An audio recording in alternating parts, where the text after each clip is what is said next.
YouTube channel पर आपका स्वागत है। करोड़ों साल पहले जब धरती के महाद्वीप खिसक रहे थे, भारतीय प्लेट उत्तर की ओर बढ़कर एशिया से टकराई। उस टकराव से बना हिमालय, और दक्षिण में जो बचा रहा वही आज का प्रायद्वीपीय पठार है। आज हम इसी भूगोल की रोमांचक यात्रा पर निकलते हैं। कुछ दिलचस्प स्रोत हैं, नक्शे हैं, कुछ लेख हैं, नोट्स भी हैं। हाँ, चलिए इनमें जरा गहराई से उतरते हैं, देखते हैं ये भारत के पहाड़ों, पठारों और मैदानों के बारे में क्या कहते हैं। बिल्कुल। मकसद यही है कि इन स्रोतों से वो जानकारी निकालें जो भारत की जमीनी बनावट को समझने में थोड़ी मदद करे। बिल्कुल। और इन स्रोतों को एक साथ देखें ना तो भारत की जो भू आकृतिक विविधता है उसकी एक बड़ी अच्छी तस्वीर दिखती है। उत्तर के वो एकदम नए पहाड़ हैं, तो दक्षिण में करोड़ों साल पुराने पठार हैं, और बीच में वो विशाल मैदान। और ये सब जुड़े हुए हैं। हाँ, दिलचस्प यही है, ये सब अलग थलग नहीं है, एक दूसरे से जुड़े हैं, एक दूसरे पर असर डालते हैं। अच्छा, तो फिर शुरुआत उत्तर से ही करते हाँ। हैं, हिमालय से। हाँ, वहीं से करते हैं। स्रोत कह रहे हैं कि ये युवा वलित पर्वत हैं। मतलब जैसे वो टेक्टोनिक प्लेट्स टकराई हाँ, दबाव पड़ा। और जैसे कागज मुड़ जाता है वैसे ये बन गए। बिल्कुल बिल्कुल, एकदम सही समझा। और कमाल की बात यह है, जैसा कि स्रोत इशारा कर रहे हैं, ये प्लेटें आज भी खिसक रही हैं। सच में? हाँ, मतलब हिमालय अभी भी ऊंचा हो रहा है। हाँ। धीमी रफ्तार से, पर हो रहा है। ये प्रक्रिया रुकी नहीं है। वाह। और ये टकराव इतना जबरदस्त था कि हिमालय कई समानांतर श्रेणियों में बंट गया। हाँ, मैंने भी पढ़ा। इसमें स्रोत दो मुख्य हिस्से बताते हैं, एक ट्रांस हिमालय। हाँ, ट्रांस हिमालय। इसमें आपकी काराकोरम श्रेणी आ गई, केटू चोटी यही है। स्रोत इसे ही भारत की सबसे ऊंची चोटी मानते हैं। फिर लद्दाख है, जांस्कर है। और दूसरा हिस्सा? वो है मुख्य हिमालय। उसमें भी आप कह सकती हैं 3 परतें। 3 परतें? हाँ, सबसे अंदरूनी और सबसे ऊंची महान हिमालय या हिमाद्री, एवरेस्ट, कंचनजंगा जैसी चोटियां यही हैं। फिर बीच में आता है मध्य हिमालय, जिसे लघु हिमालय भी कहते हैं। और सबसे बाहर मतलब दक्षिण की तरफ वो है शिवालिक। अच्छा, और ये परतें अलग कैसे होती हैं? मतलब इनके बीच कुछ है? हाँ, स्रोत बताते हैं कि इनके बीच बड़ी दरारें हैं, फॉल्ट लाइंस। जैसे मेन सेंट्रल थ्रस्ट MCT, ये महान और मध्य हिमालय के बीच है। अच्छा। और फिर मेन बाउंड्री थ्रस्ट MBT, ये मध्य हिमालय और शिवालिक के बीच। ये नाम असल में उन जबरदस्त ताकतों के सबूत हैं जिन्होंने इन पहाड़ों को ये रूप दिया। स्रोत में कुछ चोटियों का क्रम भी दिया है, पूर्व से पश्चिम। हाँ, दिया है।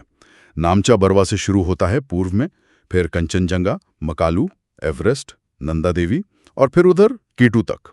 एक अंदाजा मिलता है इससे। ठीक है, अब जरा दक्षिण की तरफ चलते हैं। प्रायद्वीपीय पठार, इसकी कहानी तो बिल्कुल अलग लगती है। हाँ, बिल्कुल अलग। स्रोत इसे गोंडवाना लैंड का हिस्सा बताते हैं। गोंडवाना लैंड मतलब ये धरती के सबसे पुराने हिस्सों में से है। सही कहा। हिमालय के मुकाबले तो ये एकदम प्राचीन है। यहाँ की जमीन ज्यादातर पुरानी घिसी हुई चट्टानों से बनी है। अच्छा। इसमें दक्कन का पठार बहुत अहम है। उसका बड़ा हिस्सा वो क्रिटेशियस युग में ज्वालामुखी लावा बहने से बना। लावा से पूरा पठार? हाँ, बहुत बड़ा इलाका। और छोटा नागपुर पठार का भी जिक्र है। उसे तो खनिजों की वजह से भारत का रूर भी कहते हैं। हाँ, सुना है। और यहाँ पहाड़ कैसे हैं? अरावली का जिक्र है। हाँ, अरावली।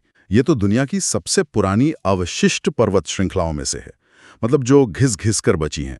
इसकी सबसे ऊंची चोटी गुरु शिखर है। तो ये हिमालय जैसे ऊंचे और नुकीले नहीं है? नहीं नहीं, ये ज्यादा पुराने और घिसे हुए हैं। स्रोत मध्य भारत में विंध्य और सतपुड़ा का भी जिक्र करते हैं। हाँ, सतपुड़ा।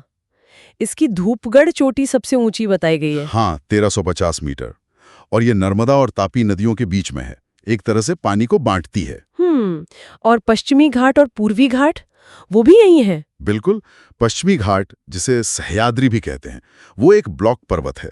मतलब जमीन का एक बड़ा हिस्सा टूटकर ऊपर उठ गया। भ्रंशोत्तप पर्वत। हाँ, वही। और पूर्वी घाट थोड़ा अलग है, वो नदियों की वजह से काफी कटा फटा है। और ये दोनों मिलते कहाँ हैं? ये नीलगिरी पहाड़ियों पर मिलते हैं। स्रोत ये भी बताते हैं कि पश्चिमी घाट दक्षिण की तरफ ज्यादा ऊंचा है। अनाईमुडी चोटी, जो दक्षिण भारत की सबसे ऊंची है, और डोडा बेट्टा, वो सब वही हैं। अच्छा, और पूर्वी घाट की ऊंची चोटी? महेंद्रगिरी बताई गई है, लगभग 1501 मीटर। इन स्रोतों में एक और चीज देखी मैंने, मेघालय पठार का जिक्र।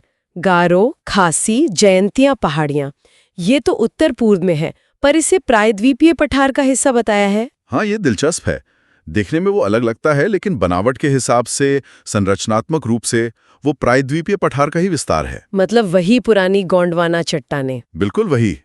अब अगर मैदानों की बात करें तो जो उत्तर भारत का विशाल मैदान है, गंगा का मैदान, हाँ, वो एक अग्रगर्त में बना है। 4 डीप कहते हैं इसे। मतलब हिमालय बना, उसके वजन से आगे की जमीन धंसी और इस गड्ढे को नदियों ने अपनी लाई मिट्टी से भर दिया। अच्छा, तो ये मैदान नदियों की देन है? हाँ, मुख्य रूप से हिमालय से आने वाली नदियां। और इन मैदानों में भी विविधता है। हाँ, स्रोत में भाबर, तराई, बांगर, खादर ये सब नाम है। ये क्या है? ये अलग-अलग तरह की मिट्टी और जमीन के प्रकार हैं। जैसे शिवालिक के ठीक नीचे भाबर है, जहां नदियां बड़े-बड़े कंकड़ पत्थर जमा करती हैं, पानी अक्सर नीचे चला जाता है। अच्छा, उसके दक्षिण में तराई, थोड़ा दलदली इलाका जहां पानी फिर सतह पर आ जाता है। फिर बांगर, ये पुरानी जलोढ़ मिट्टी है, थोड़ी ऊंची जमीन जहां बाढ़ का पानी नहीं पहुंचता। और खादर? खादर नई जलोढ़ मिट्टी है, ये नदी के पास वाले इलाकों में मिलती है जहां हर साल बाढ़ आती है। ये बहुत उपजाऊ होती है। ये तो खेती के लिए बहुत अहम होगा। बिल्कुल। और पश्चिम में जाएं तो थार मरुस्थल का जिक्र है, अरावली के पश्चिम में। हाँ, रेगिस्तान। स्रोत बताते हैं यहाँ बारिश 150 मिमी से भी कम होती है सालाना। और एक रोचक बात यह है कि ये इलाका मीज़ोज़ोइक युग में कभी समुद्र के नीचे था। समुद्र के नीचे? कमाल है। अच्छा, मुख्य भूमि से हटकर द्वीपों के बारे में भी कुछ है? हाँ, अंडमान और निकोबार का जिक्र है। वहाँ भी पहाड़ियाँ और चोटियाँ हैं। सच में? द्वीपों पर भी? हाँ, सैडल पीक है उत्तरी अंडमान में, वो सबसे ऊंची बताई गई है, करीब 732 मीटर।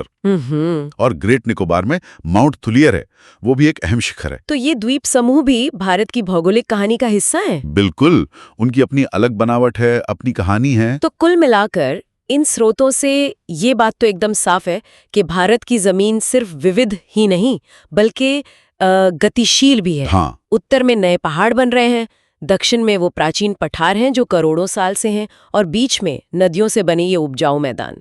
हर हिस्से की अपनी एक अलग कहानी। बिल्कुल सही। हमने देखा कि कैसे वो प्लेटों की टक्कर हुई, कैसे ज्वालामुखी का लावा बहा, कैसे नदियों ने मिट्टी जमा की।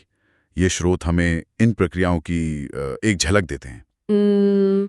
इस सारी जानकारी के बाद एक सवाल मेरे मन में आ रहा है। पूछिए। कि ये जो इतनी जटिल भौगोलिक संरचना है भारत की, ये ऊंचे पहाड़, ये पठार, घाट, मैदान, ये सब मिलकर भारत के मौसम पर, यहाँ की नदियों के बहने पर, मिट्टी पर और फिर आखिर में यहाँ रहने वाले लोगों के जीवन और उनकी संस्कृति पर कितना गहरा असर डालते होंगे। हाँ, ये बहुत गहरा सवाल है।